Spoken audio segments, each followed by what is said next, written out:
Donc vous dites qu'il existe une pharmacopée en médecine traditionnelle chinoise. Moi, Oui. j'associe la médecine traditionnelle chinoise à l'acupuncture. Est-ce que vous pouvez m'en dire un peu plus sur la différence entre les deux? Oui, alors la différence, il n'y a pas de différence entre l'acupuncture et la médecine chinoise, si ce n'est que l'acupuncture n'est qu'une branche, voire même une sous-branche de la médecine chinoise, qui est un système médical avec tout un ensemble, bien sûr, une physiologie, une pathologie, des diagnostics et des méthodes thérapeutiques. Il y a 4 grandes branches dans cette médecine. On en a cité 2 qui sont, enfin, l'acupuncture est une des sous-branches de la branche qui est ce qu'on appelle les interventions externes, c'est-à-dire toutes les méthodes permettant de traiter une personne par l'extérieur.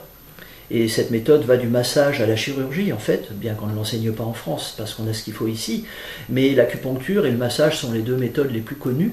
On pourrait aussi, à travers l'acupuncture, on voit aussi les ventouses, la moxibution, bien sûr, le fait de chauffer des points du corps, des saignées, quelques points que l'on peut saigner pour, c'est pas des phlébotomies, hein, c'est des petites saignées, mais on peut traiter des fièvres importantes par exemple grâce à ça. Donc voilà, des tas de méthodes, des emplâtres, des cataplasmes, des onguents. Donc ça, c'est tout ça, c'est les interventions externes. On trouve aussi dans les interventions externes les manipulations. euh, qui sont classées aussi dans les massages, mais il y a aussi une forme d'orthopédie. Ensuite, il y a la pharmacopée et la diététique qui sont des interventions internes. Ça, on soigne en faisant absorber des choses, soit à travers l'alimentation courante, soit grâce à des substances spécifiques qu'on appelle des médicaments, c'est-à-dire qui peuvent présenter des effets secondaires si ce n'est pas bien adapté aux patients. Parce que dans cette médecine, on adapte les traitements aux patients et non pas les patients au traitement.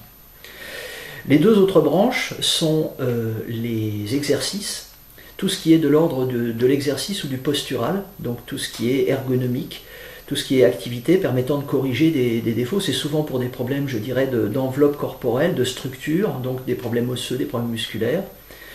On trouve le Qigong dans cette branche.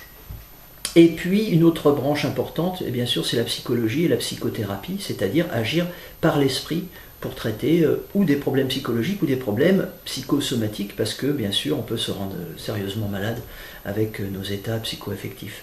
Voilà, donc en fait un être humain c'est un complexe, c'est à la fois une mécanique de précision, un ensemble vibratoire, un esprit incarné, et donc il faut être capable de le regarder sous différents angles et de choisir l'outil le plus adapté au réglage. C'est ce qui fait que la médecine chinoise est un grand système médical qui a traversé les siècles, dont l'acupuncture n'est qu'une branche, mais il y a une différence entre être thérapeute et être ethnomédecin.